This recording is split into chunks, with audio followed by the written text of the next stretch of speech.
No.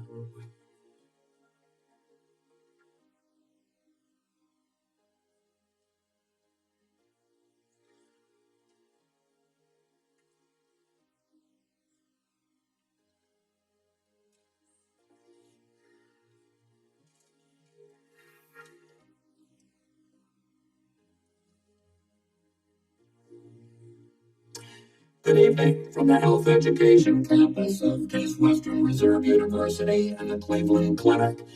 I'm Chris Wallace of Fox News, and I welcome you to the first of the 2020 presidential debates between President Donald J. Trump and former Vice President Joe Biden. This debate is sponsored by the Commission on Presidential Debates. The Commission has designed the format, 6 roughly 15-minute segments, with 2-minute answers from each candidate to the first question, then open discussion for the rest of each segment. Both campaigns have agreed to these rules. For the record, I decided the topics and the questions in each topic. I can assure you none of the questions has been shared with the Commission or the 2 candidates. This debate is being conducted under health and safety protocols designed by the Cleveland Clinic, which is serving as the health security advisor to the Commission for all 4 debates. As a precaution, both campaigns have agreed that candidates will not shake hands at the beginning of tonight's debate.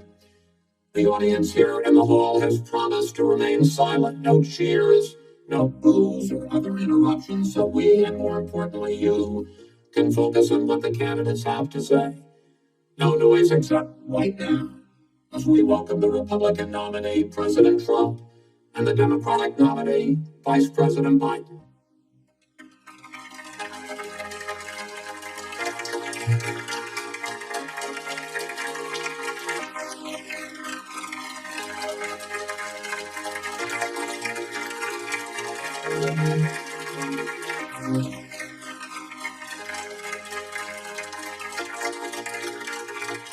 Gentlemen, a lot of people have been waiting for this night, so let's get going. Our first subject is the Supreme Court. President Trump, you nominated Amy Coney Barrett over the weekend to succeed the late Ruth Bader Ginsburg on the court. You say the Constitution is clear about your obligation and the Senate's to consider a nominee to the court. Vice President Biden, you say that this is an effort by the president and Republicans to jam through an appointment and what you call an abuse of power. My first question to both of you tonight: why are you right in the argument you make and your opponent wrong? And where do you think a Justice Barrett would take the court? President Trump, in this first segment, you go first. 2 minutes. Thank you very much, Chris. I will tell you very simply, we won the election. Elections have consequences. We have the Senate, we have the White House, and we have a phenomenal nominee, respected by all, top academic, good in every way. In fact, some of her biggest endorsers are very liberal people from Notre Dame and other places, so I think she's going to be fantastic. We have plenty of time, even if we did it after the election itself. I have a lot of time after the election, as you know, so I think that she will be outstanding. She's going to be as good as anybody that has served on that court. We really feel that we have a professor at Notre Dame, highly respected by all, said she's the single greatest student he's ever had. He's been a professor for a long time in a great school. And we won the election, and therefore we have the right to choose her. And very few people knowingly would say otherwise. And by the way, the Democrats, they wouldn't even think about not doing it. If they have the only difference is they try and do it faster. There's no way they would give it up. They had Merrick Garland, but the problem is they didn't have the election, so they were stopped. And probably that would happen in reverse also, definitely would happen in reverse. So we won the election, and we have the right to do it, Chris. President Trump, thank you. Same question to you, Vice President Biden. You have 2 minutes. Well, first of all, thank you for doing this, and looking forward to this, Mr. President. The American people have a right to have a say in who the Supreme Court nominee is, and that say occurs when they vote for a United States Senator and when they vote for the President of the United States. They're not going to get that chance now because we're in the middle of an election already. The election has already started. Tens of thousands of people have already voted. And so the thing that should happen is we should wait. We should wait and see what the outcome of this election is. Because that's the only way the American people get to express their view is by who they elect as president, who they elect as vice president. Now, what's at stake here is the president's made it clear he wants to get rid of the Affordable Care Act. He's been running on that, he ran on that, and he has been governing on that. He's in the Supreme Court right now trying to get rid of the Affordable Care Act, which will strip 20 million people from having insurance, health insurance now, if it goes into court. And the justice, and I'm not opposed to the justice, she seems like a very fine person, but she's written before she went to the bench, which is her right, that she thinks that the Affordable Care Act is not constitutional. The other thing is on the court, and if it is struck down, what happens? Women's rights are fundamentally changed. Once again, a woman could be held pay more money because she has a pre-existing condition of pregnancy. They were able to charge a woman more for the same exact procedure a man gets. And that ended when we, in fact, passed the Affordable Care Act. And there's 100 million people who have pre-existing conditions, and they'll be taken away as well. Those pre-existing conditions, the insurance companies are going to love this. And so it's just not appropriate to do this before this election. If he wins the election and the Senate is Democrat or Republican, then he goes forward. If not, we should wait until February. There are 100 million people with pre-existing conditions. As far as the say is concerned, the people already had their say. Okay, Justice Ginsburg said very powerfully, very strongly, at some point 10 years ago or so, she said a president and the Senate is elected for a period of time, but a president's elected for 4 years. We're not elected for 3 years. I'm not elected for 3 years. So we have the Senate, we have a president elected for the next during that period of time, we have an opening. I'm not elected for 3 years. I'm elected for 4 years. And the 100 million people, the 100 million people is totally wrong. I don't know where you got that number. The bigger problem that you have is that you're going to extinguish 180 million people with their private health care that they're very simply not true. Well, you said I'm going to socialist. I'm going to socialist. We're now into open discussion. Yes, I agree. Vice President number one, he knows that what I proposed is that we expand Obamacare and we increase it. We do not wipe any. And one of the big debates we had with 23 of my colleagues trying to win the nomination that I won were saying that Biden wanted to allow people to have private insurance still. They can. They do. They will under my proposal. Not what you said. And it's not what that is. That is simply. Party doesn't say your party wants to go socialist. My party is a socialist right now. I am the Democratic. You know that. I am the Democratic Party right now. The platform of the Democratic Party is what I, in fact, approved of. What I approved of. Now here's the deal. The deal is that it's going to wipe out pre-existing conditions. And by the way, the 200,000 people that have died on his watch, then how many of those have survived? Well, there's 7 million people that contracted COVID.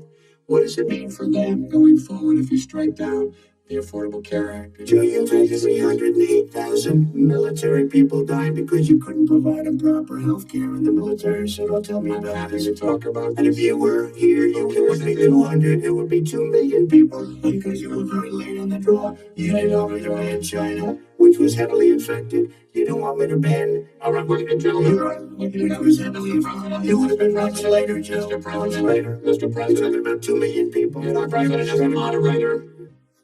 We are going to talk about COVID in the next segment, but go ahead. Let me finish. The point is that the president also is opposed to Roe v. Wade.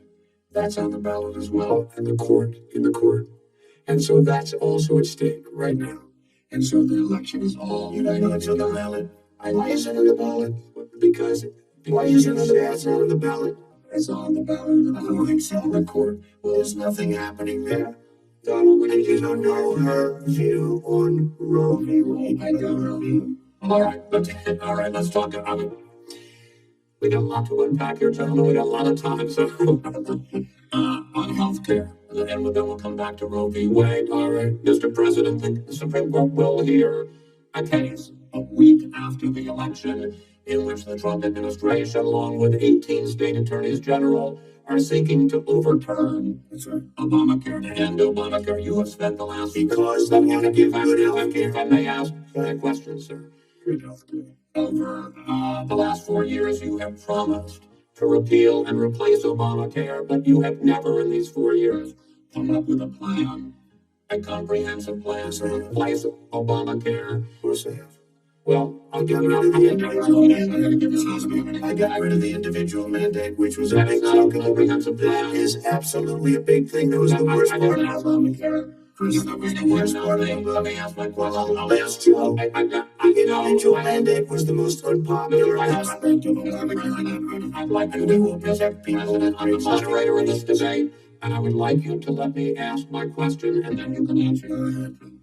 You, in the course of these 4 years, have never come up with a comprehensive plan to replace Obamacare. And just this last Thursday, you signed a largely symbolic executive order to protect people with pre-existing conditions 5 days before this debate. So my question, sir, is what is the Trump healthcare plan? Well, first of all, I guess I'm debating you, not him, but that's okay. I'm not surprised. Let me just tell you something. There's nothing symbolic. I'm cutting drug prices. I'm going with favored nations, which no president has encouraged to do because you're going against big pharma. Drug prices will be coming down 80 or 90%. You could have done it during your 47-year period in government, but you didn't do it. Nobody's done it. So we're cutting healthcare. All of the things that we've done is insulin. I give an example. Insulin. It was destroying families, destroying people because I'm getting it for so cheap. It's like water. You want to know the truth? So cheap. Take a look at all of the drugs that what we're doing, prescription drug prices. We're going to allow our governors now to go to other countries to buy drugs because they pay just a tiny fraction. This is open discussion. This is big stuff. You'll be happy. I'm about to pick up on one of your points to ask the Vice President, which is he points out that you would like to add a public option to Obamacare, and the argument that he makes and other Republicans make is that that is going to end private insurance. It is, and well, if I throw asking the question, and it will end private insurance and create a government takeover of health care. It does not. It's only for those people who are so poor they qualify for Medicaid. They can get that free in most states, except governors who want to deny people who are poor Medicaid. Anyone who qualifies for Medicaid would automatically be enrolled in the public option. The vast majority of the American people would still not be in that option. Number one. So you are going with Bernie Sanders, who's far left, on the manifesto. You would manifest your socialized medicine. Look, here, are you saying you didn't? No, the fact of the matter is, I beat Bernie Sanders. Not by much. I beat him a whole lot. I'm here standing facing you. I just would have left 2 days early. You would have lost every prize. He knows how to do it. Tuesday, you got very lucky to deal. I got very lucky, but you're very lucky tonight as well. And tonight I'm going to make sure because here's the deal. The fact is that everything he's saying so far is simply a lie. I'm not here to call out his lies. Everybody knows he's a liar. But I just want to make sure I want to make sure I joined it last night first tonight. I want to make sure. President, can you let him finish, sir? He doesn't know how to do that. He has. You'd be all honesty. And you picked me a surprise guy. The wrong guy, the wrong night, at the wrong time. Listen, you agreed with Bernie Sanders to the manifesto. There is no manifesto. Nobody's letting him speak, Mr. Number Two. You just lost the left. Number two. You just lost the left. You agreed with Bernie Sanders on a plan. And that's absolutely what you have an idea. What it is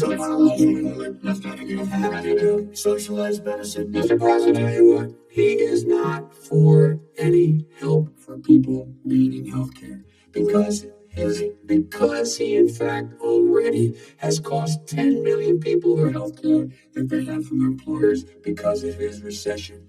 Number one. Number two, there are 20 million people getting health care through Obamacare now, and he wants to take it away. He won't ever look you in the eye and say that's what he wants to do. Take it away. I want to give them better health care at a much lower price because I know he doesn't know how. He doesn't know how to do it. Fixed it. He has never already fixed it to an extent he has never again. As you might know, but probably don't. You realize if you're both speaking at the same time, it's too expensive. Let the president's answer. Obamacare is no good. We made it better, and I had a choice to make very early on. We took away the individual mandate. We guaranteed pre-existing conditions, but took away the individual mandate. Listen, this is the way it is. And that destroyed that. They shouldn't even call it Obamacare. Then I had a choice to make. Do I let my people run it really well or badly? If I run it badly, they'll probably blame him, but they'll blame me. But more importantly, I want to help people, okay? I said, you got to run it so well. And I just had a meeting with them. They said the problem is no matter how well you run Obamacare, it's a disaster. It's too expensive. Premiums are too high. And it doesn't work. We do want to get rid of it. I understand it, sir, but I have to give you roughly equal time. Please let the vice president talk. He has no plan for health care. He sends out wishful thinking. He has executive orders that have no power. He hasn't lowered drug costs for anybody. He's been promising a healthcare plan since he got elected. He has none, like almost everything else he talks about. He does not have a plan. He doesn't have a plan. And the fact is, this man doesn't know what he's talking about. All right, I have one final question for you, sir. Mr. Vice President.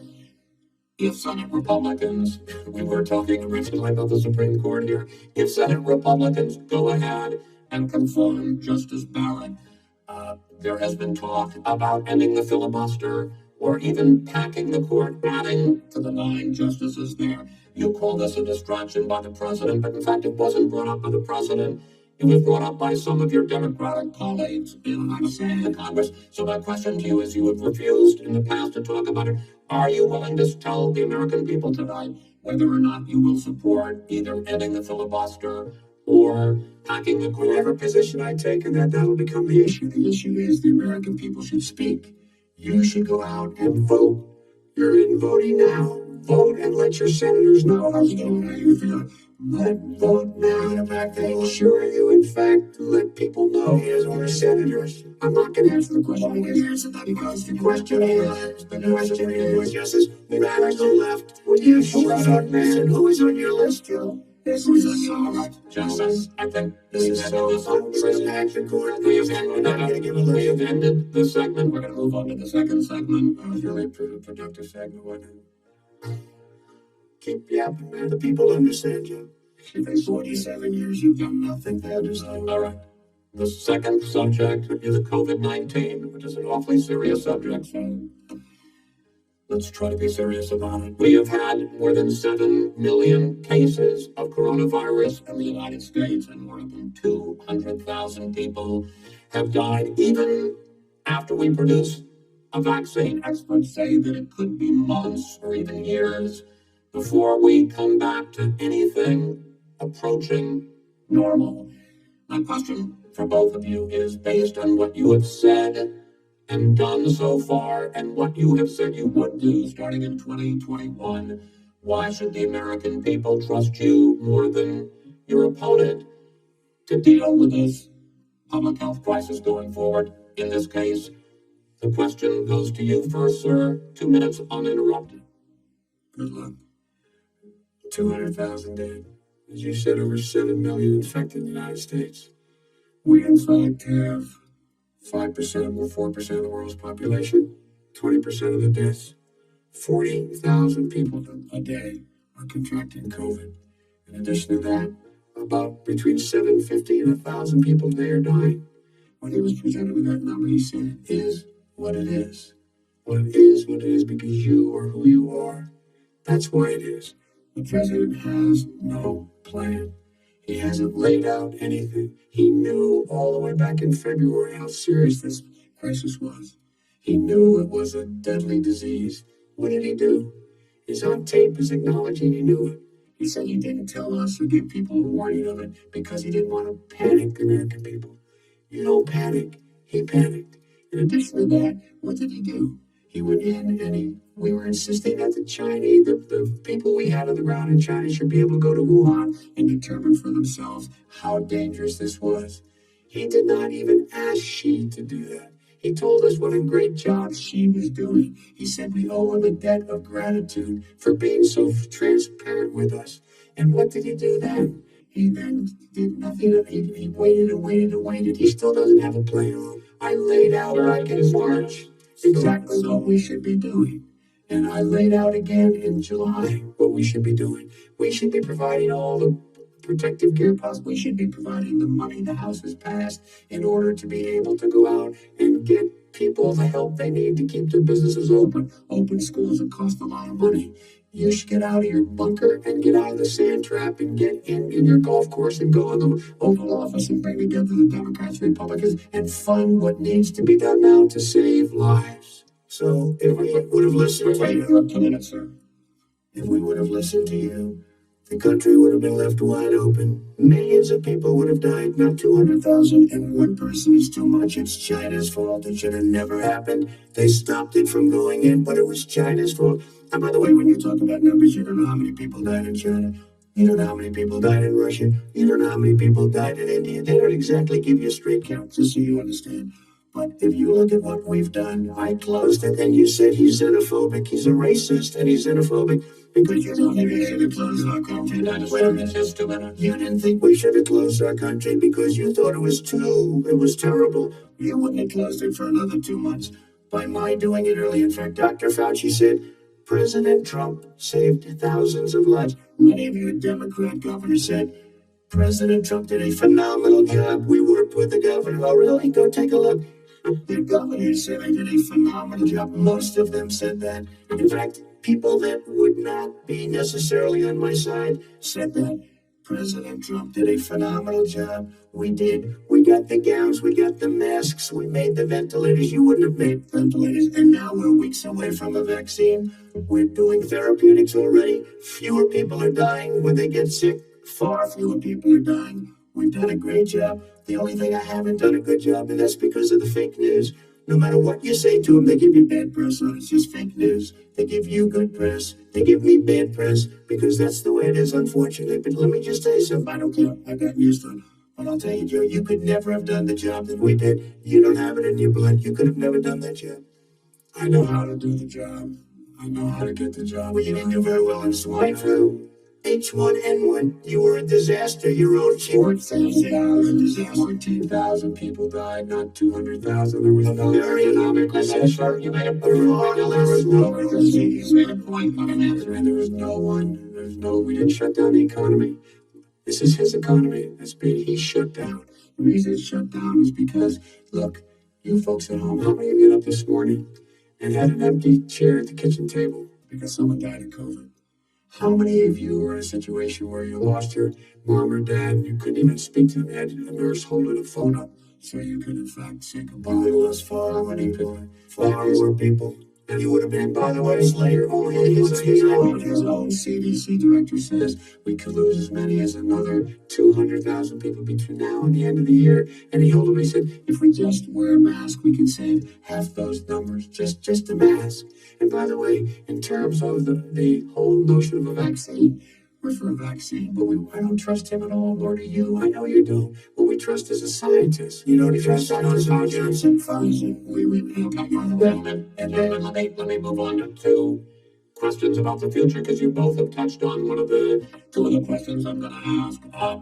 Focusing on the future, first, President Trump, you have repeatedly either contradicted or been at odds with some of your government's own top scientists. The week before last, the head of the Centers for Disease Control, Dr. Redfield, said it would be summer before the vaccine would become generally available to the public. You said that he was confused and mistaken. Those were your two words. Yeah. But Dr. Slowey, the head of your Operation Warp Speed, has said exactly the same thing. Are they both wrong? Well, I've spoken to the companies and we can have it a lot sooner. It's a very political thing because people like this would rather make it political than save lives.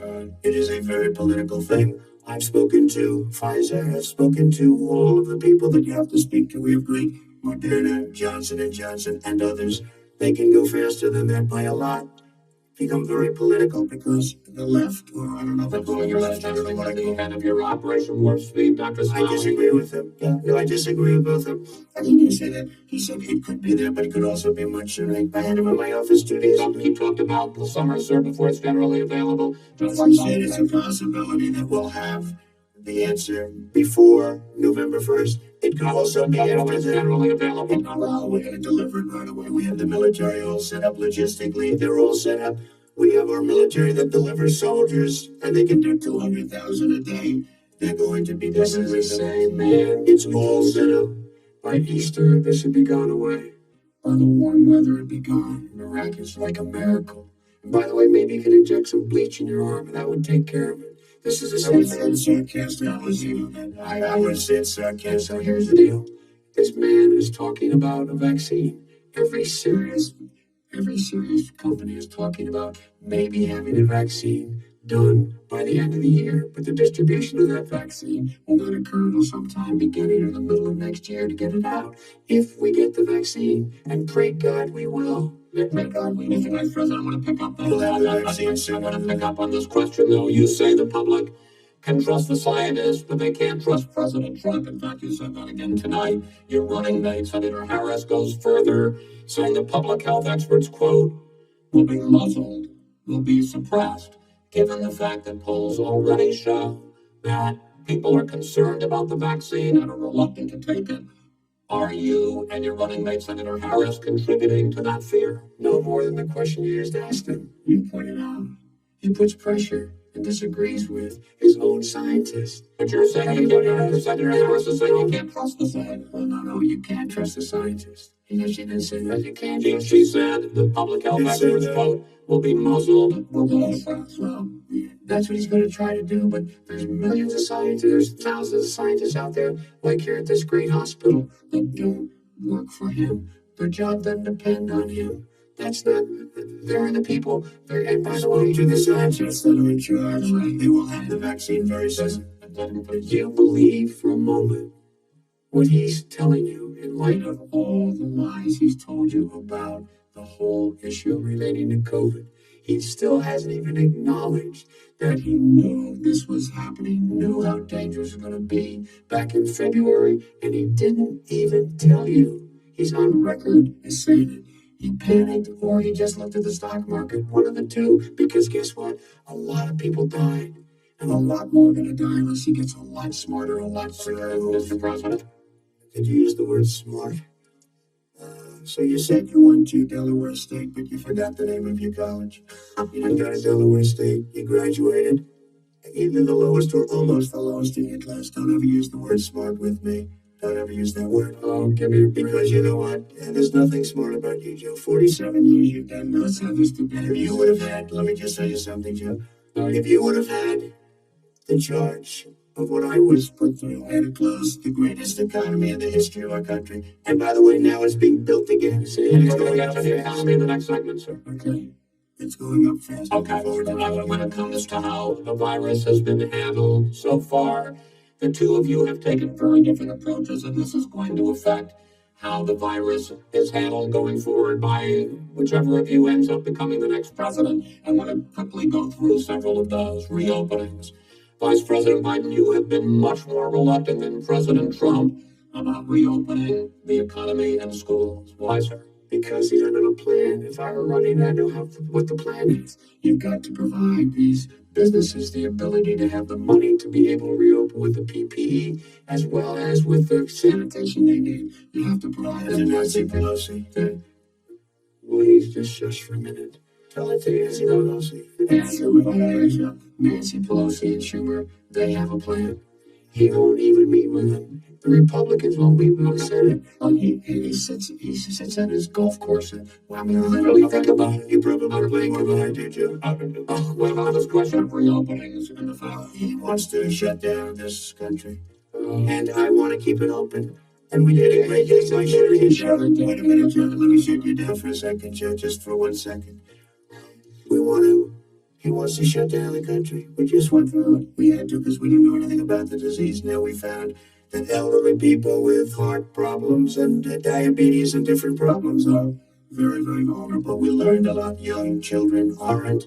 Even younger people aren't. We've learned a lot. But he wants to shut it down. More people will be hurt by continuing. If you look at Pennsylvania, if you look at certain states that have been shut down, they have Democrat governors all. One of the reasons they shut down is because they want to keep it shut down until after the election. All right, November 3rd, Because it's a political but those states are not doing well that are shut down right now. President Trump, you have begun to increasingly question the effectiveness of masks as a disease preventer. And in fact, recently you have cited the issue of waiters touching their masks and touching plates. Are you questioning? No, I think the mask. You have to understand, if you look, I mean, I have a mask right here. I put the mask on it, when I think I need it. Tonight, as an example, everybody's had a test, and you've had social distancing and all of the things that you have to. But I wear masks when needed. When needed, I wear masks. Okay, let me ask. I don't wear masks like him. Every time you see him, he's got a mask. He could be speaking 200 feet away from it. He shows up with the biggest mask I've ever seen. I will say, Vice President Biden, go ahead, sir. Look, the way to open businesses is give them the wherewithal to be able to open. We provided money. I was asking you, sir, about masks. Well, masks make a big difference. His own head of the CDC said if we just wore masks between now, if everybody wore masks and social distance between now and January, we'd probably save up to 100,000 lives. It matters. and they've also said the opposite. They've also said, No serious person said the opposite. Dr. Fauci said the We opposite. got He said very a strongly, minute left in this masks segment. are not good. And he changed his mind. He said, masks, I'm okay with masks. I want to ask you about one last subject, because your different approaches has even affected the way that you have campaigned. President Trump, you're holding large rallies with crowds packed together, thousands of people. Outside, yes, sir. Agreed. Vice President Biden, you are holding much smaller events with Nobody will show up. people with. Nobody shows up to his rally. All right. In any case, why you holding the big rallies? Why you not? You go first, sir. Because people want to hear what I have to say. I mean, But you're not I'm a worried great about job it. as a president. They'll have 35,000 people show up at airports. We use airports. You're not worried about We have a these lot of issues? people. Well, so far, we have had no problem whatsoever. It's outside. That's a big difference, according to the experts. And we do them outside. We have tremendous crowds, as you see. I mean, and literally on 24 hours notice. And Joe does the circles and has 3 people someplace. Okay, by the way, Did you see one of the last big rallies he had? And a reporter came up to him to ask him a question. He said, no, stand back, put on your mask, put on a mask. Have you been tested? I'm way far away from those other people. And that's what he said. I'm going to be okay.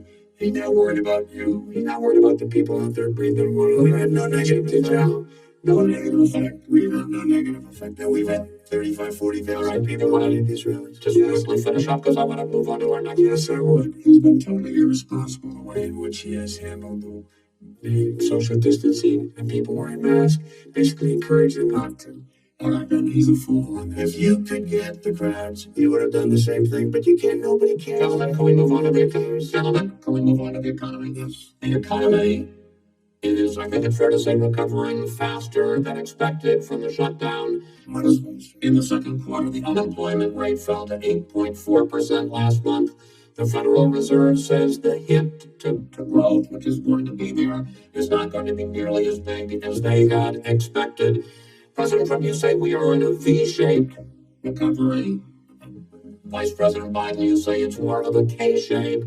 What difference does that mean to the American people in terms of the economy? President Trump, in this segment, you go first.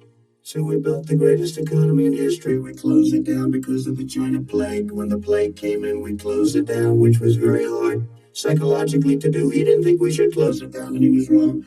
And again, 2 million people would be dead now instead of still 204,000 people is too much. 1 person is too much. Should have never happened from China. But what happened is we closed it down, and now we're reopening, and we're doing record business. We had 10.4 million people in a 4-month period that we've put back into the workforce. That's a record the likes of which nobody's ever seen before. And he wants to close down he will shut it down again. He will destroy this country. You know, a lot of people, between drugs and alcohol and depression, when you start shutting it down, you take a look at what's happening in some of your Democrat-run states where they have these tough shutdowns. And I'm telling you, it's because they don't want to open it. One of them came out last week. You saw that? Oh, we're going to open up on November 9th. Why November 9th? Because it's after the election. They think they're hurting us by keeping them closed. They're hurting people. People know what to do. They can social distance. They can wash their hands. They can wear masks. They can do whatever they want. But they got to open these states up. When you look at North Carolina, when you look, and these governors are under siege, Pennsylvania, Michigan, and a couple of others, you got to open these states up. It's not fair. You're talking about almost it's like being in prison. And you look at what's going on with divorce. Look at what's going on with alcoholism and drugs. It's a very, very sad thing. And he'll close down the whole country. This guy will close down the whole country and destroy our country. Our country is coming back incredibly well, setting records as it does it. We don't need somebody to come in and say, let's shut it down. All right, your 2 minutes, sir. We're now moved to you. As I said, posing the question, the president says it's a V-shaped recovery. You say it's a K-shaped recovery. What's the difference? The difference is millionaires and billionaires like him in the middle of the COVID crisis have done very well.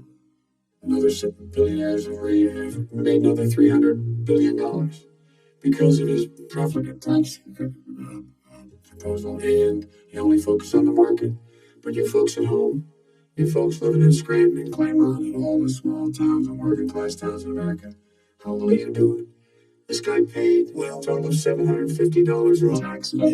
Well, I know. Sorry, I understand you've agreed to the 2 minutes, so please let him have it. I get my time back. The fact is that he has, in fact, worked on this in a way that he's going to be the first president of the United States to leave office having fewer jobs in his administration than when he became president. Fewer jobs than when he became the first one in American history. Secondly, the people who have lost their jobs are those people who have been on the front lines, those people who have been saving our lives, those people who have been out there dying, people who have been putting themselves in a way to make sure that we could all try to make it. And the idea that he is insisting that we go forward and open when you have almost half the states in America with a significant increase in COVID deaths and COVID cases in the United States of America. And he wants to open it up more. Why does he want to open it up? Why doesn't he take care of the America? You can't fix the economy until you fix the COVID crisis. And he has no intention of doing anything about making it better for you all at home in terms of your health and your safety. Schools, why are schools open? Because it costs a lot of money to open safely. You know, they were going to give, his administration going to give the teachers and school students masks. And then they decided, no, couldn't do that because it's not a national emergency. Not a national emergency. They've done nothing to help small businesses. Nothing. They're closing. 1 in 6 is now gone. He ought to get on the job and take care of the needs of the American people so we can open safely. Your time is up, sir. Well, you're going to get to... I have to respond to that. Well, you both have 2 minutes, sir. Excuse me, you made a statement. People want their schools. No, people want their schools open. They don't want to be shut down. They don't want their state shut down. They want their restaurants. I look at New York. It's so sad what's happening in New York. It's almost like a ghost town. And I'm not sure it can ever recover what they've done in New York. People want their places open. They want to get back to their lives. They'll be careful, but they want their schools open. I'm the one that brought back football. By the way, I brought back big fan football. It was me, and I'm very happy to do it. All right, People in Ohio are very proud of me, and Ladies and gentlemen, we're going to get to your economic plans going forward in a moment. But first, Mr. President, as you well know, there's a new report that in 2016, the year you were elected president, in 2017, your first year as president, that you paid $750 a year in federal income tax each of those years. I know that you pay a lot of other taxes, but I'm asking you the specific question. Is it true that you pay $750 in federal income taxes each of those 2 years? I paid millions of dollars in taxes, millions of dollars of income tax. And let me just tell you, there was a story in one of the papers. I paid $38 million 1 year. I paid $27 million last year. I went You'll see it as soon as it's finished. You'll see it. You know, if you want to go to the Board of Elections.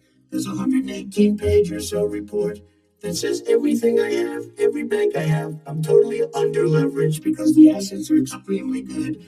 And we have I built I'm asking you a specific question, which is, let me tell you. I understand all that. I understand all that. As you know, Mr. President, I'm asking you a question. Will you tell us how much you paid in federal income taxes in 2016 and 2017? Millions of dollars. You paid millions of dollars. Millions of dollars. So not millions of dollars, and you get to see it. And you get to see it. But let me just tell you, Chris, let me just say something that it was the tax laws. I don't want to pay tax. Before I came here, I was a private developer. I was a private business people. Like every other private person, unless they're stupid, they go through the laws, and that's what it is. He passed a tax bill that gave us all these privileges for depreciation and for tax credits. We built a building and we get tax credits like the hotel on Pennsylvania Avenue. You get a massive, which, by the way, was given to me by the Obama administration, if you can believe that. Now, the man got fired right after that happened. But I do want to respond. I do want to respond. Look, the tax code that made him, that put him in a position that he pays less tax than a school teacher makes, on the money a school teacher makes, is because of him. He says he's smart because he can take advantage of the tax code. And he does take advantage of the tax code. That's why I'm going to eliminate the Trump tax cuts. And I'm going to eliminate those tax cuts and make sure that we invest in the people who, in fact, need the help. People out there need help. Why didn't you do it over the last 25 years? Because you were president. Because you were president screwing things up. You were a senator and the worst president America's ever had. Hey, Joe, let me just say, Joe, I've done more in 47 months. I've done more than you've done in 47 years, Joe. We've done things that you never even thought of, including fixing the broken military that you gave me. Taking care of your debts. Mr. President, we're talking about the economy. I'd like to ask you about your plans going forward, because, Mr. Vice President, your economic plan, if you were to be elected president, focuses a lot on big government, big taxes, big spending. I want to focus first on the taxes. You propose more than $4 trillion over a decade in new taxes on individuals making more than $400,000 a year and on corporations. President Trump says that kind of an increase in taxes is going to hurt the economy as it's just coming out of a recession. Well, just take a look at what the analysis done by Wall Street firms points out that my economic plan would create 7 million more jobs in his in 4 years, number one. And number two, it would create an additional $1 trillion in economic growth because it would be about buying American. And we're going to make this federal government spend $600 billion a year on everything from ships to steel to buildings and the like. And under my proposal, we're going to make sure that every penny of that has to be made by a company. Respectfully, sir, I'm talking about taxes, not spending. Well, by the way, I'm going to eliminate a significant number of the tax. I'm going to make the corporate tax 28%. It shouldn't be 21%. You have 91 companies, in the Fortune 500 who don't pay a single penny in tax, making billions of dollars. And you do it billions of dollars because you, in fact, passed that. That was your tax report. I got it done, and you don't have it. You got it done. Economy boom. It's never been economy. Mr. President, let me pick up on that. You would continue your free market approach, lower taxes, more deregulation, correct? Not lower taxes for American people. But in Obama's, you talk about the economy booming. It turns out that in Obama's final 3 years as president, more jobs were created, 1.5 million more jobs than in the first 3 years of your presidency. They had the slowest recovery economic recovery since 1929. It was the slowest recovery. Also, they took over something that was down here. All you had to do is turn on the lights so you pick up a lot. But they had the slowest economic recovery since 1929. Let me tell you about the stock market. When the stock market goes up, that means jobs. It also means 401ks. If you ever became president with your ideas, you want to terminate my taxes, I'll tell you what, you'll lose Half of the companies that are poured in here will leave, and plenty of companies that are already here they'll leave. Other places have. They will leave, and you will have a depression, the likes of which you've never seen. Look, we inherited the worst recession, short of a depression, in American history. I was asked to bring it back. We were able to have an economic recovery that created the jobs you're talking about. We handed him a booming economy. He blew it. It wasn't he blew it. It wasn't booming. It was the weakest.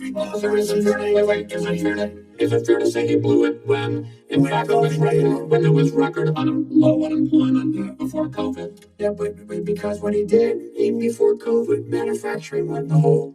Manufacturing went in the hole. Excuse me, Chris. Number two. Chris, number three. They said you would take. No, you were number two. No. Chris. They said it would take a miracle to bring back manufacturing. I brought back 700,000 jobs. They brought back nothing. They gave up on manufacturing. I stand it fair. I'm the guy who totally gave up on manufacturing. We brought back, I was asked to bring back Chrysler and General Motors. Brought them back right here in the state of Ohio and Michigan. He blew it. They're gone. He blew it. And in fact, they're gone. Ohio had the best year it's ever had last year. Michigan had the best year they've ever had. It's not any car companies came in from Germany, from China, and went to Michigan and went to Ohio, and they didn't come in like you, Mr. Vice President. And so you take a look at what he's actually done. He's done very little, and his trade deals are the same way. He talks about these great trade deals. You know, he talks about the art of the deal. China's perfected the art of the steal. We have a higher deficit with China now than we did before. We have the highest trade deficit. China makes your lunch 10% in China ate your lunch, Joe. And no wonder your son goes in and he takes out millions of dollars.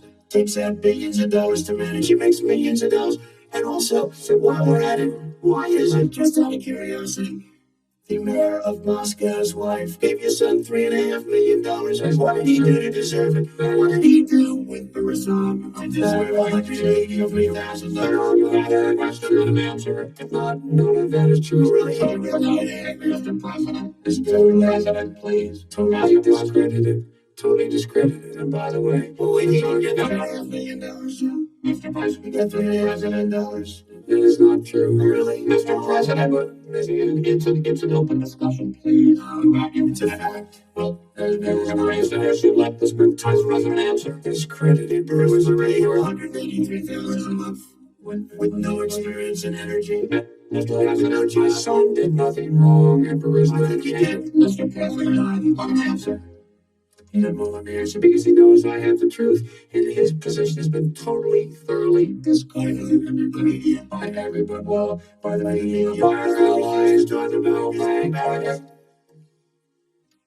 by everyone has discredited. Matter of fact, even the president who testified under oath. So let me ask you this. Mr. I'm listening to you people under. You got $3.5 million he testified under oath, and his administration said, I did my job and I did it very well. I did it honorably.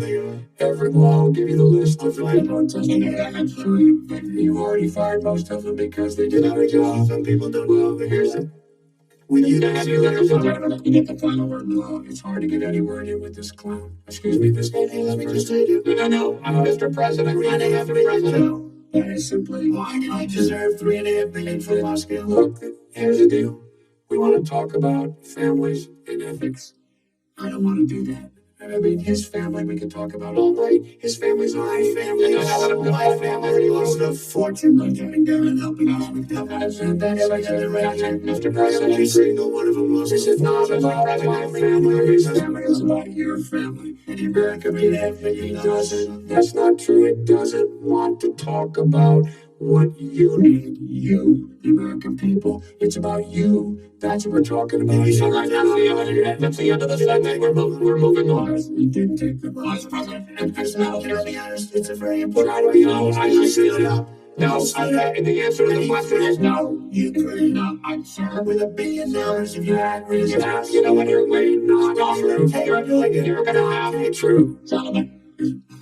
And I hate to raise my voice, but I really need to be. I'm why should I be different than the two of you? So here's the data point. We have 6 segments. We have ended that segment. We're going to go to the next segment. In that segment, You each are going to have 2 uninterrupted moments. In those 2 uninterrupted minutes, Mr. President, you can say anything you want.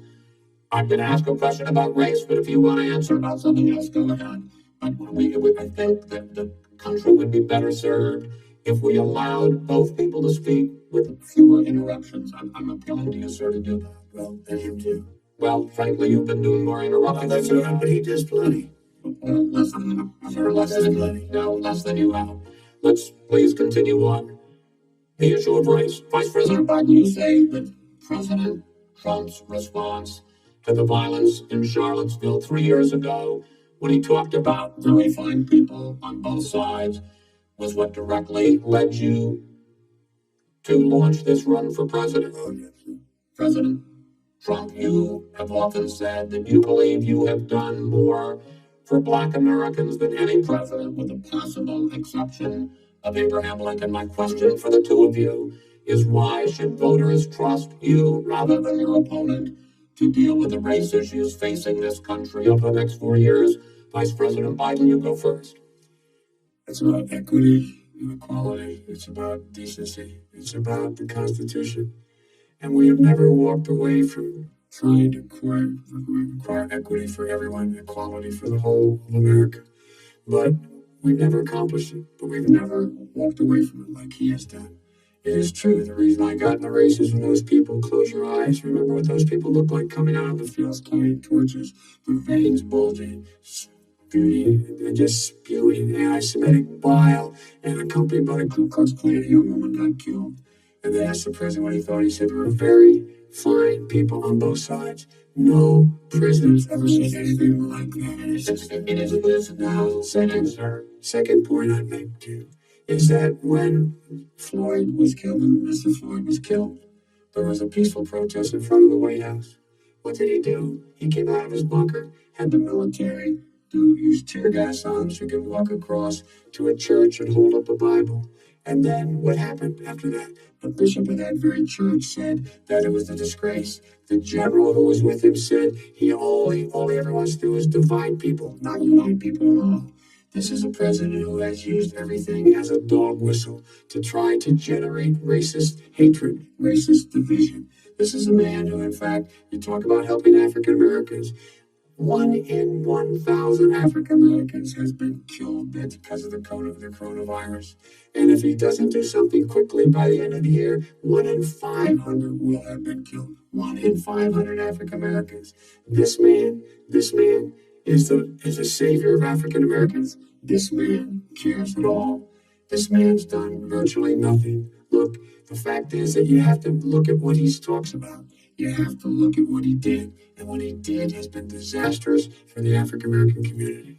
So, President Trump, you have 2 minutes. Why should Americans trust you over your opponent to deal with race? in a crime bill, 1994, where you call them super predators, African Americans are super predators, and they've never forgotten it. They've never forgotten it. You ever say, No, sir, it's just 2 minutes. so you did that, and they call you super predator, and I'm letting people out of jail now that you have treated the African American population community, you have treated the Black community about as bad as anybody in this country. You did the 1990s, and that's why, if you look at the polls, I'm doing better than any Republican has done in a long time, because they saw what you did. You call them super predators, and you've called them worse than that, because you look back at your testimony over the years, you've called them a lot worse than that as far as the church is concerned, and as far as the generals are concerned. We just got the support of 250 military leaders and generals, total support. Law enforcement, almost every law enforcement group in the United States. I have Florida, I have Texas,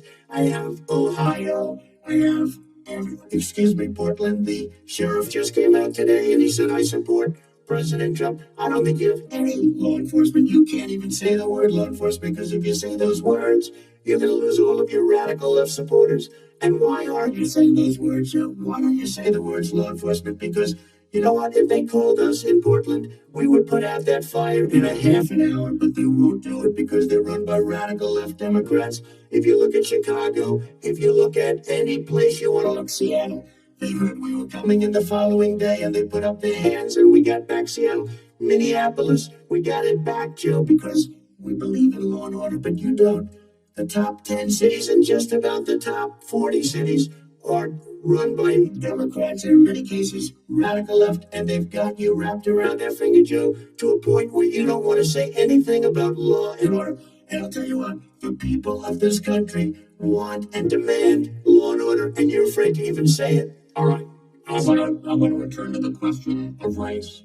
Vice President Biden, after the grand jury in the Breonna Taylor case, decided not to charge any of the police with homicide. You said it raises the question, quote, whether justice could be equally applied in America. Do you believe that there is a separate but unequal system of justice for blacks in this country? Yes, there's a systemic injustice in this country, in education and work and in law enforcement and the way in which it's enforced.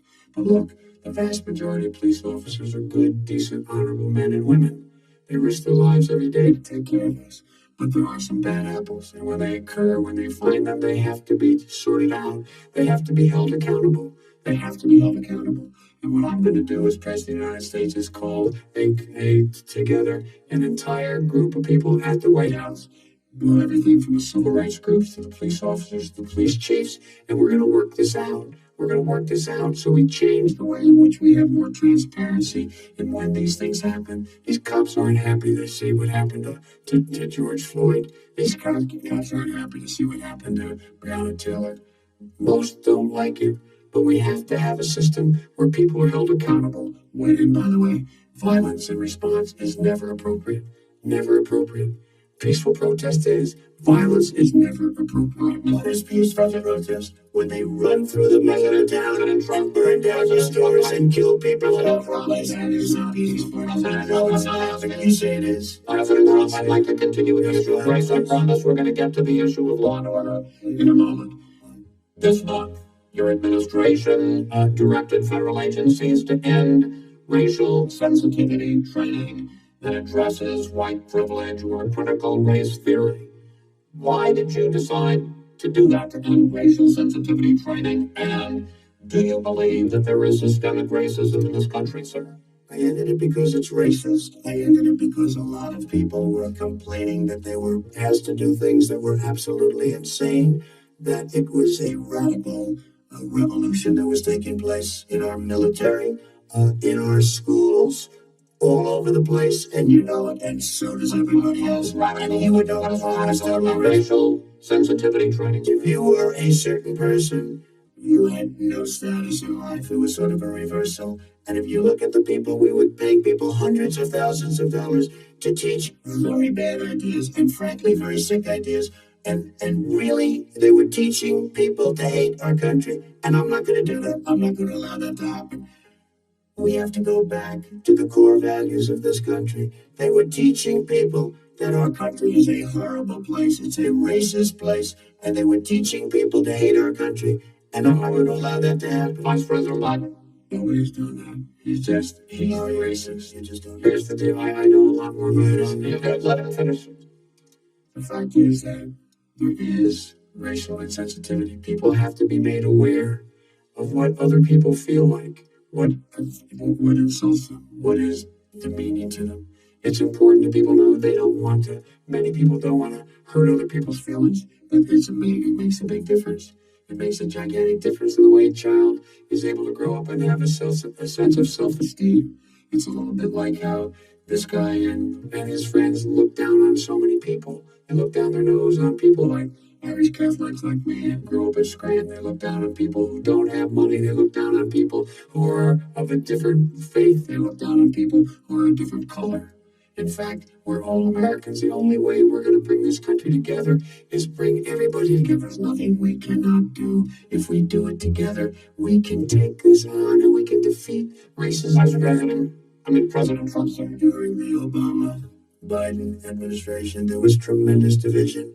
There was hatred. You look at Ferguson, you go to very many places. Look at Oakland. Look what happened in Oakland. Look what happened in Baltimore. Look what happened. Frankly, it was more violent than what I'm even seeing now. But the reason is that the Democrats have run these cities. Don't want to talk like you about law and order. You still haven't mentioned. Are you in favor of law and order? I'm in favor of law. You follow. Are you in favor of law and order? Go ask somebody that He has the pressure, let him for law and order. This is law and order. Law and order with justice where people get treated fairly. And the fact of the matter is violent crime went down 17%, 15% in our administration. It's gone up on his watch. We're down much more years. All right, we're doing that. Mr. President, you're going to lose Mr. President, every record in the Mr. President, you're going to be very happy because we're not going to talk about law and order. Since we had trouble with Democratic-run cities. That's exactly my question. There has been a dramatic increase in homicides in America this summer, particularly, and you often blame that on Democratic mayors and Democratic governors, but in fact, there have been equivalent spikes in Republican-led cities like Tulsa and Fort Worth. So the question is this really a party issue? I think it's a party issue. You can bring in a couple of examples, but if you look at Chicago, what's going on in Chicago, where 53 people were shot and 8 died shot. If you look at New York, where it's going up like nobody's ever seen anything, the numbers are going up 100, 150, 200%. Crime. It is crazy what's going on. And he doesn't want to say law and order because he can't, because he'll lose his radical left supporters. And once he does that, it's over with. But if he ever got to run this country, and they ran it the way you would want to run it, our suburbs would be gone. By the way, our suburbs would be gone. And you would see problems like you never saw a suburb unless you took a wrong turn. Oh, I know suburbs. I was raised in the suburbs. This is not 1950. All these dog whistles and racism don't work anymore. Suburbs are by and large integrated. There's many people today driving their kids to soccer practice and or to black and white and Hispanic in the same car as there have been any time in the past. What really is a threat to the suburbs and their safety is his failure to deal with COVID. They're dying in the suburbs. His failure to deal with the environment. They're being flooded. They're being burned out because he has refusal to do anything. That's why the suburbs are in trouble. I do want to talk about this issue of law and order, though. And in the joint recommendation that came from the Biden-Bernie Sanders task force, you talked about, quote, reimagining policing. First of all, what does reimagining policing mean, and do you support? It means, if I might finish the question, what does reimagining policing mean, and do you support the Black Lives Matter call for community control of policing? Look, what I support is the police having the opportunity to deal with the problems they face. And I'm totally opposed to defunding the police officers. As a matter of fact, police and local police, the only one defunding in his budget calls for a $400 million cut in local law enforcement assistance. They need more assistance.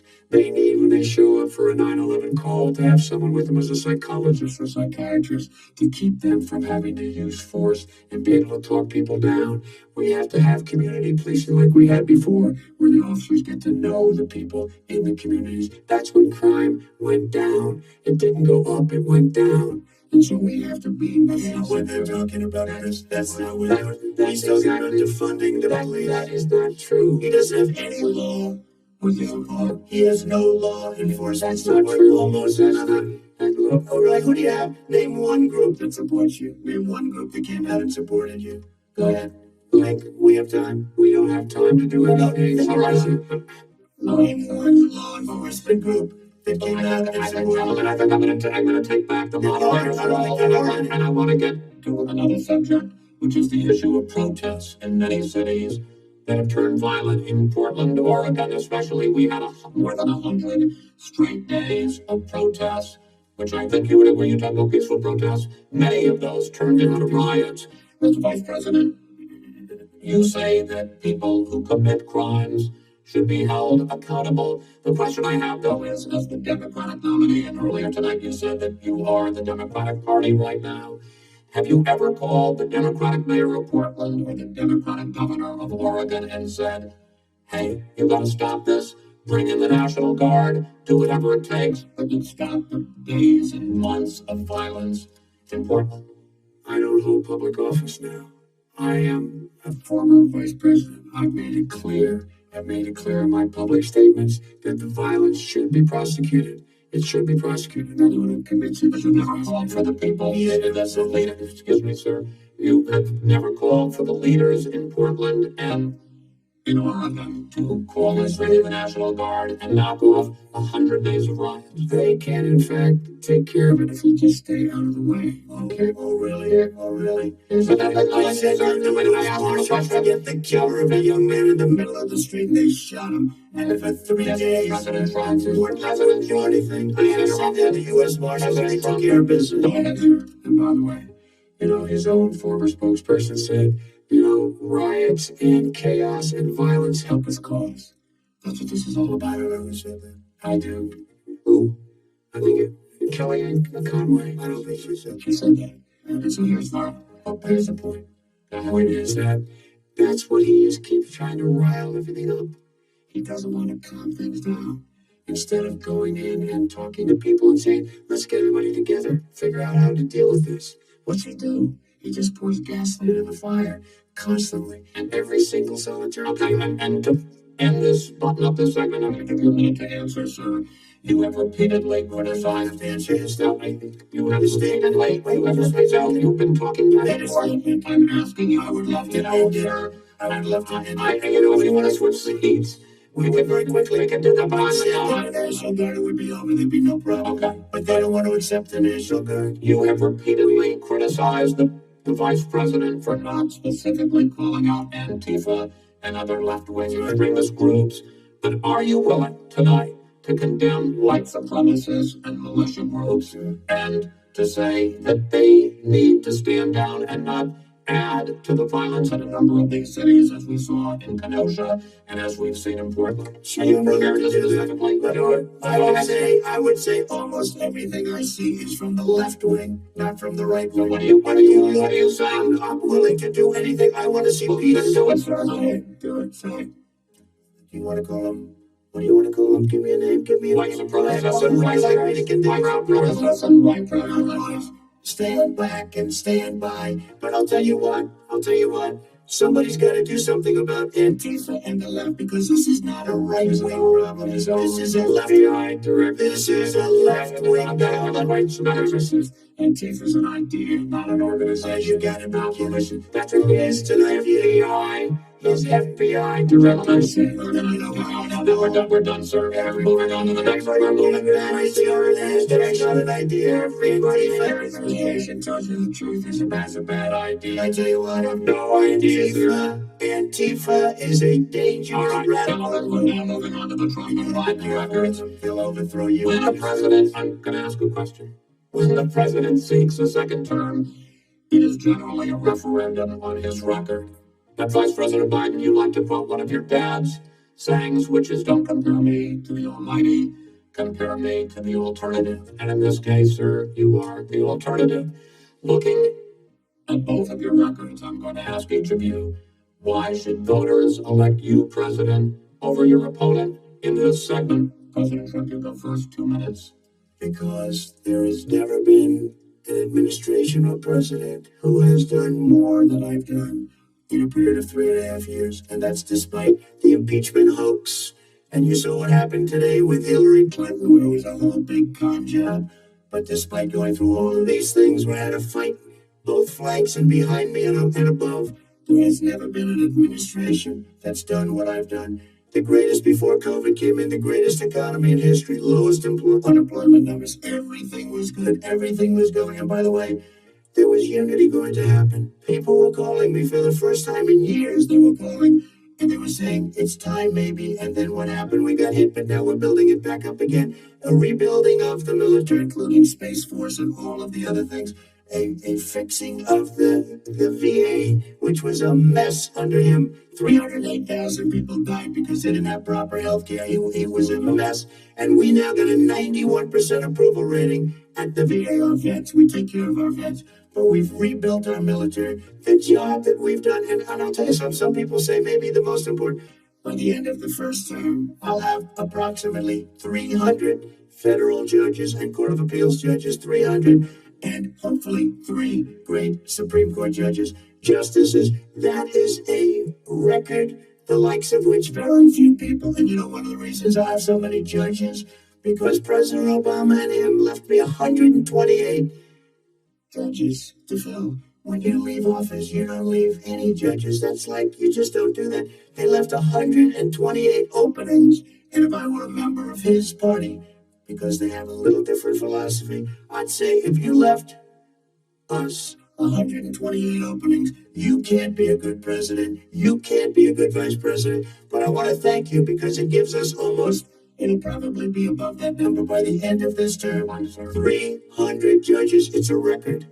Looking at both your records, why should voters elect you president as opposed to President Trump for 2 minutes uninterrupted? Under this president, we become weaker, sicker, poorer, more divided, and more violent. When I was vice president, we inherited a recession. I was asked to fix it. I did. We left in a booming economy, and he caused a recession.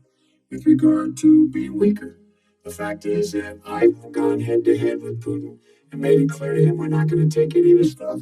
He's Putin's puppy. He still refuses to even say anything to Putin about the bounty on the heads of American soldiers. You send guys $1 million. And by the way, Mr. President, your campaign agreed to both sides with the 2-minute answers uninterrupted. Well, your side agreed to it, and why don't you observe what your campaign agreed to as a ground rule, okay, sir? He never keeps his word. No, I'm not asking that. It's a rhetorical question. Can you add 30 seconds? Yeah, yes. All right. So, thirdly, we're poor.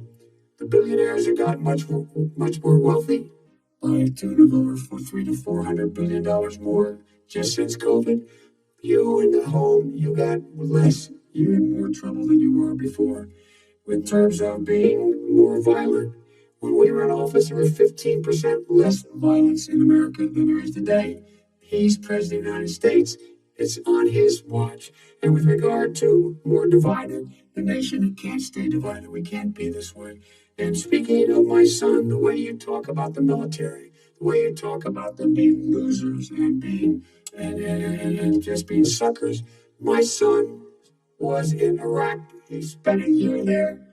He got the Bronze Star. He got the Conspicuous Service Medal. He was not a loser.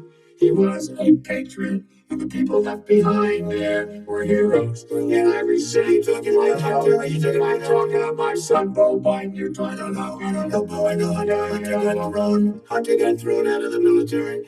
He was thrown out dishonorably. That's not true. It wasn't 10 years. And he didn't have a job until you became vice president. Once you became vice president, he made a fortune in Ukraine, in China, in Moscow, and several areas out of the places. He might have a fortune, and my son, and he didn't have a job. My son, like a lot of people we know at home, had a drug problem. He's overtaken it. He's fixed it. He's worked on it. And I'm proud of him. But why was he my son? He wasn't given to me. He's totally, he's already been totally discredited. We've already been through this. I think the American people would rather hear about more substantial. Well, as the moderator, sir, I'm going to make an exception call here. $3.5 million from the mayor of Moscow. Gentlemen, report is totally discredited. I Romney on that committee said it wasn't worth taxpayer money. That report was written for political reasons. I'd like to talk about climate change. So would I. Okay. The forest fires in the West are raging now. They have burned millions of acres. They have displaced hundreds of thousands of people. When state officials there blame the fires on climate change, Mr. President, you said, I don't think the science knows. Over your 4 years, you have pulled the U.S. out of the Paris Climate Accord. You have rolled back a number of Obama environmental records. What do you believe about the science of climate change? And what will you do in the next 4 years to confront it? I want crystal clean water and air. I want beautiful clean air. We have now the lowest carbon. If you look at our numbers right now, we are doing phenomenally. But I haven't destroyed our businesses. Our businesses aren't put out of commission. If you look at the Paris Accord, it was a disaster from our standpoint. And people are actually very happy about what's going on because our businesses are doing well as far as the fires are concerned. You need forest management in addition to everything else. The forest floors are loaded up with trees, dead trees that are years old, and they're like tinder and leaves and everything else. You drop a cigarette in there, the whole forest burns down. You've got to have forest management. What do you believe about the science of climate change, sir? I believe that we have to do everything we can to have immaculate air, immaculate water, and do whatever else we can that's good. You know, we're planting 1 billion trees, the Billion Tree Project, and it's very exciting. Do you believe that human pollution, greenhouse gas emissions contributes to the global warming of the I think a planet? lot of things do, but I think to an extent, yes. But I also think we have to do better management of our forests. Every year, I get the call, California's burning, California's burning. If that was cleaned, if you had forest management, good forest management, you wouldn't be getting those calls. You know, in Europe, they live their forest cities. They're called forest cities. They maintain their forests. They manage their forests. I was with the head of a major country. It's a forest city. He said, sir, we have trees that are far more, they ignite much easier than California. There shouldn't be that problem. I spoke with the governor about it. I'm getting along very well with the governor. But I said, you know, at some point, you can't every year have hundreds of thousands of acres of land just burned to the ground. That's burning down because of a lack of And sir, if you believe in the science of climate change, why have you rolled back the Obama Clean Power Plan, which limited carbon emissions in power plants? Why have you relaxed? because it was driving energy prices through the sky. Why have you relaxed fuel economy standards that are going to create more pollution from cars? Well, not really, because what's happening is the car is much less expensive and it's a much safer car, and you're talking about a tiny difference. And then what would happen because of the cost of the car? You would have at least double and triple the number of cars purchased. We have the old slugs out there that are 10, 12 years old. If you did that, the car would be safer. It would be much cheaper by But in California, they simply have the would take a lot of cars off the market because people would be able to afford a car. Now, and by the way, we're going to see how that turns out. But a lot of people agree with me, many people. The car has gotten so expensive because they have computers all over the place for an extra little bit of gasoline. And I'm okay with electric cars too. I think I'm all for electric cars. I've given big incentives for electric cars. But what they've done in California is just crazy. Vice President Biden, I'd like you to respond to the president's climate change record, but I also want to ask you about the concern. You proposed $2 trillion in green jobs. You talk about new limits, not abolishing, but new limits on fracking, ending the use of fossil fuels to generate electricity by 2035, and zero net emission of greenhouse gases by 2050. The president says a lot of these things would tank the economy and cost millions of jobs. He's absolutely wrong, number one. Number two, if in fact, during our administration, the Recovery Act, I was in charge, able to bring down the cost of renewable energy to cheaper than or as cheap as coal and gas and oil. Nobody's going to build another coal-fired plant in America. No one's going to build another oil-fired plant in America. They're going to move to renewable energy, number one. Number two, we're going to make sure that we are able to take the federal fleet and turn it into a fleet that's run their electric vehicles. Making sure we can do that, we're going to put 500,000 charging stations in all of the highways that we're going to be building in the future. We're going to build an economy that, in fact, is going to provide for the ability of us to take 4 million buildings and make sure that they, in fact, are weatherized in a way that, in fact, they'll emit significantly less gas and oil because the heat will not be going out. There's so many things that we can do now to create thousands and thousands of jobs. We can get to net zero in terms of energy production by 2035. Not only not costing people jobs, creating millions of good paying jobs, not $15 an hour, but prevailing wage, by having a new infrastructure that in fact is green. And the first thing I will do, I will rejoin the Paris Accord. I will join the Paris Accord because with us out of it, look what's happening. It's all falling apart.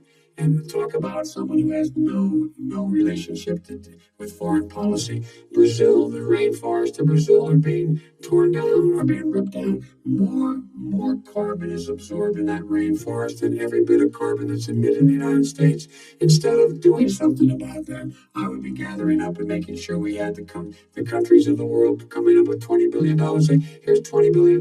Stop tearing down the forest. And if you don't, then you're going to have significant economic consequences. About the argument that President Trump basically says that you have to balance environmental interests and economic interests, and he's drawn his line. Well, he hadn't drawn a line. He still, for example, he wants to make sure that methane's not a problem. You can now emit more methane without it being a problem. Methane. This is a guy who says that you don't have to have mileage standards for automobiles that exist now. This is a guy who says that the fact that it's all true. And he's talking about the Green New Deal, and it's not $2 billion or $20 billion, as you said. It's $100 trillion. I'm talking about where they want to write down buildings and rebuild the building. It's the dumbest, most ridiculous, where airplanes are out of business, where two-car systems are out, where they want to take out the cows too. That's not true either, right? This is a $100 trillion. That's more money than our country could make in 100 years, if not. All right, let me because wait a minute, sir. I actually have studied your plan, and it includes upgrading 4 million buildings, weatherizing 2 million homes over 4 years, building 1.5 million energy-efficient homes. So the question becomes, the president is saying, I think some people who support the president would say that sounds like it's going to cost a lot of money and hurt the economy. What it's going to do is going to create thousands and millions of jobs, good paying jobs. Let him finish, sir. He didn't know how to do that. $100 billion. The fact is, it's going to create millions of good paying jobs, and these tax incentives for people to weatherize, which he wants to get rid of. It's going to make the economy much safer. Look how much we're paying now to deal with the hurricanes. By the way, he hasn't asked for hurricanes. He said maybe we should drop a nuclear weapon on them. They may. I never said that. That's what the agency made it up. And here's the deal. We are going to be in a position where we can create hard, good jobs by making sure the environment is clean and we all are in better shape. We spend billions of dollars now. Billions of dollars on floods, hurricanes, rising seas. We're in real trouble. Look what's happening just in the Midwest with these storms that come through and wipe out entire sections and counties in Iowa.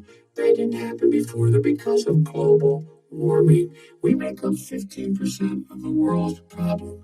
But the rest of the world, we got to get them to come along. That's what we have to get back into the Paris Accord. All right, gentlemen, So why didn't he do it for 47 years? You were vice president. Why didn't you get the world? China sends up real dirt into the air. Russia does. India does. They all do. We're supposed to be good. And by the way, he made a couple of statements. The Green New Deal is $100 trillion. That is not $20 billion. That's three. Well, if you want to rebuild everything,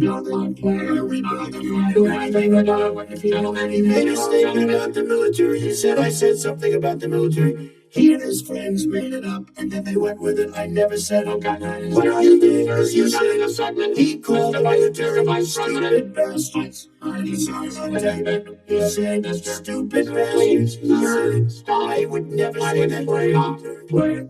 Good. The vice president answered his final question. The final question is, I can't remember which of those. I'm having a little trouble myself, but and about the economy and about this question of what it's going to cost the economy. I mean, the Green New Deal and the idea of what your environmental change will do. The Green New Deal will pay for itself as we move forward. We're not going to build plants that, in fact, are great polluting plants. But you support the Green New Deal?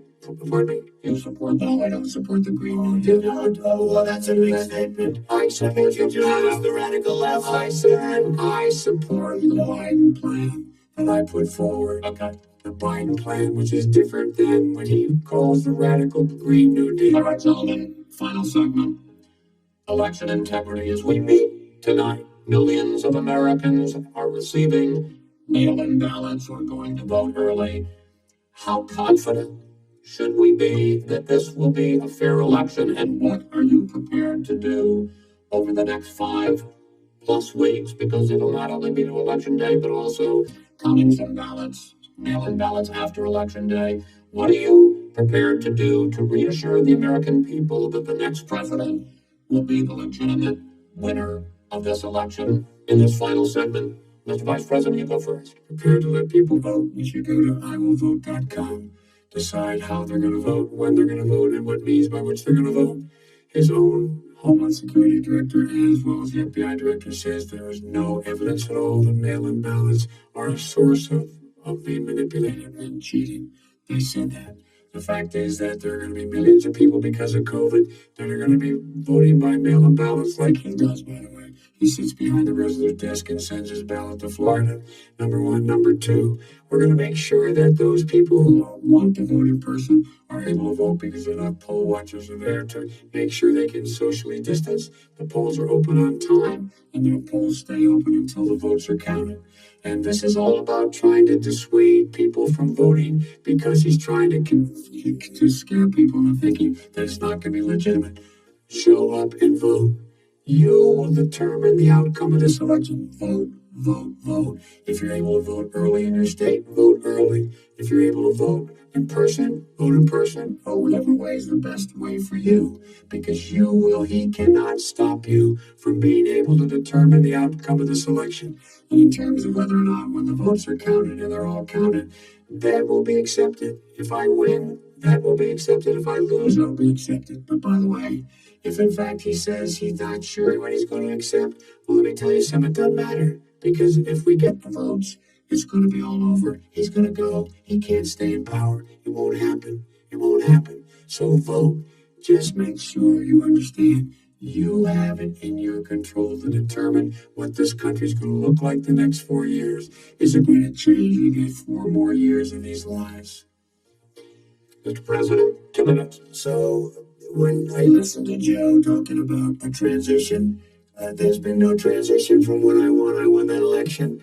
And if you look at crooked Hillary Clinton, if you look at all of the different people, there was no transition, because they came after me trying to do a coup. They came after me spying on my campaign. They started from the day I won, and even before I won, from the day I came down the escalator with our First Lady. They were a disaster. They were a disgrace to our country, and we've caught them. We've caught them all. We've got it all on tape. We've caught them all. And by the way, you gave the idea for the Logan Act against General Flynn. You better take a look at that, because we caught you in a sense, and President Obama was sitting in the office. He knew about it too, so don't tell me about a free transition. As far as the ballots are concerned, it's a disaster. A solicited ballot, okay? Solicited is okay. You're soliciting, you're asking, they send it back, you send it back. I did that. If you have an unsolicited, they're sending millions of ballots all over the country. There's fraud. They found them in creeks. They found some with the name Trump, just happened to have the name Trump just the other day in a waste paper basket. They're being sent all over the place. They sent 2 in a Democrat area. They sent out 1,000 ballots. Everybody got 2 ballots. This is going to be a fraud like you've never seen. The other thing, it's nice on November 3rd. You're watching and you see who won the election. And I think we're going to do well, because people are really happy with the job we've done. But you know what? We won't know. We might not know for months, because these ballots are going to be all over. Take a look at what happened in Manhattan. Take a look at what happened in New Jersey. Take a look at what happened in Virginia and other places. They're not losing 2%, 1%, which, by the way, is too much. An election could be won or lost with it. They're losing 30 and 40%. It's a fraud, and it's a shame. And can you imagine where they say, you have to have your ballot in by November 10th. November 10th. That means that's 7 days after the election, in theory. Should have been announced. Okay. We have major states with it. They're all run by Democrats. 2 minutes. All run by Democrats. It's a President Trump, you're going to be able to continue. You have been charging for months that mail-in balloting is going to be a disaster. You say it's rigged. I said it's going to lead to fraud. But in 2018, in the last midterm election, 31 million people voted mail-in voting. That was a quarter, more than a quarter of all the voters that year cast their ballots by mail. Now that millions of mail-in ballots have gone out, what are you going to do about it? And are you counting on the Supreme Court including a Justice Barrett, to settle any dispute. Yeah, I think I'm counting on them to look at the ballots, definitely. I hope we don't need them in terms of the election itself. But for the ballots, I think so, because what's happening is incredible. I read today where at least 1% of the ballots for 2016 were invalidated. They take them, we don't like them, they throw them out. There are millions of ballots going out. What you do is you go and vote. You do a solicited ballot, and that's okay. Or you go and vote. I'm asking you about the fact that millions of people. You go and vote. You go and vote like they used to. Millions of people. You either do, Chris, a solicited ballot where you're sending it in, they're sending it back, and you're sending. They have mailmen with lots of it. Did you see what's going on? Take a look at West Virginia mailmen selling the ballots. They're being sold. They're being dumped in rivers. This is a horrible thing for our country. This is not going to end well. This is not going to end well. I've stayed on ballots for the last decade or more, 5, including 2 Republican states. And you don't have to solicit the ballot. It's sent to you. It's sent to your home. What they're saying is that it has to be a postmark by election day. If it doesn't get in till the 7th, 8th, 9th, it still should be counted. He's just afraid of counting the votes. You're wrong. I want to continue with you. I love you, Vice President Biden. Chris, he's so wrong when he makes it happen. Excuse me. Vice President Biden, the biggest problem, in fact, over the years with mail-in voting has not been fraud historically. It has been that sizable numbers, sometimes hundreds of thousands of ballots are thrown out because they have not been properly filled out or there is some other irregularity and they missed the deadline. So the question I have is, are you concerned that the Supreme Court with a Justice Barrett will settle any dispute? I am concerned that any court would settle this because here's the deal.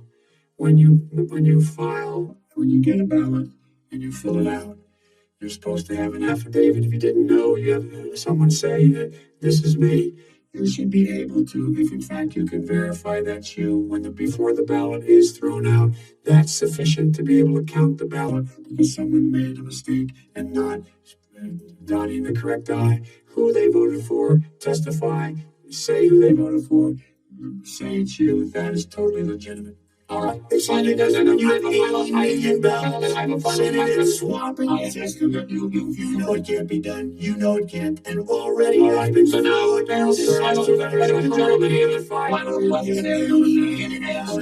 we can keep talking. In 8 states, election workers are prohibited, currently by law, 8 states, from even beginning to process ballots, even take them out of the envelopes and flatten them until election day. That means that it's likely, because there's going to be a huge increase in mail-in balloting, that we are not going to know on election night who the winner is, that it could be days, it could be weeks, it could be months, until we find out who the new president is. So first for you, sir, finally for the vice president, I hope neither of you will interrupt the other. Will you urge your supporters to stay calm during this extended period, not to engage in any civil unrest, and will you pledge tonight that you will not declare victory until the election has been independently certified? President Trump, I'm urging my supporters to go into the polls and watch very carefully, because that's what has to happen. I am urging them to do it. As you know, today there was a big problem. In Philadelphia, they went in to watch. They were called poll watchers, a very safe, very nice thing. They were thrown out. They weren't allowed to watch. You know why? Because bad things happen in Philadelphia, bad things. And I am urging my people. I hope it's going to be a fair election. If it's a fair election, I am 100% on board. But if I see tens of thousands of ballots being manipulated, I can't go along with that. And I'll tell you what, I'll tell you what comments. I'll tell you what it means. It means you have a fraudulent election. You said you had 80 million ballots. They're not equipped to. These people aren't equipped to handle it. Number one. Number two, they cheat. Hey, they found ballots in a waste paper basket 3 days ago, and they all had the name military ballots. They were military. They all had the name Trump on them. Vice President You think Biden, that's good? Vice President Biden, final question for you. Will you urge your supporters to stay calm while the vote is counted, and will you pledge not to declare victory until the election is independently certified? Yes, and here's the deal. We count the ballots, as you pointed out. Some of these ballots in some states can't even be opened until election day. And if there's thousands of ballots, going to take time to do it. And by the way, our military, they've been voting by ballots since the end of the Civil War in effect.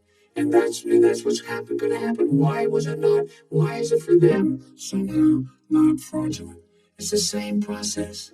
It's honest. No one has established at all that there is fraud related to mail-in ballots. That somehow it's a fraudulent process. It's already been established. Take a look at you have an opportunity to respond. Go ahead. They have no idea what President Biden. Go ahead. He has no idea what he's talking about. Here's the deal. The fact is, I will accept it, and he will too. You know why? Because once the winner is declared, after all the ballots are counted, all the votes are counted, that'll be the end of it. That'll be the end of it. And if it's me, in fact, fine. If it's not me, I'll support the outcome, and I'll be a president not just for the Democrats. I'll be a president for Democrats and Republicans. And this guy, I want to say, gentlemen, we say that's the end of this. This is the end of this debate. This ballot count. We're not going to be continued as in more debates as we go on.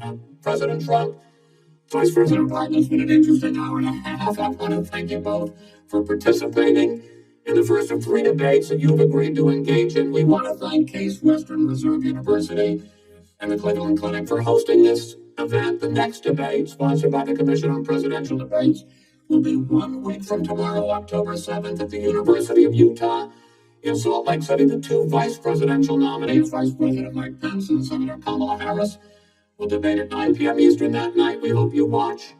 Until then, thank you and good night.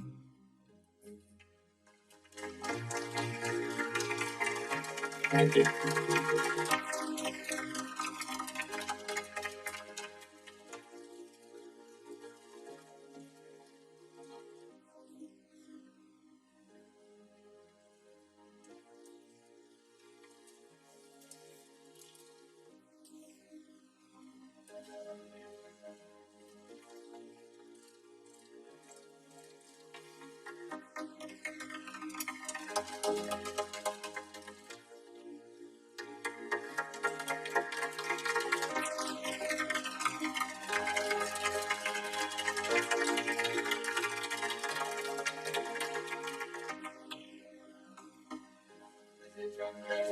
Thank you.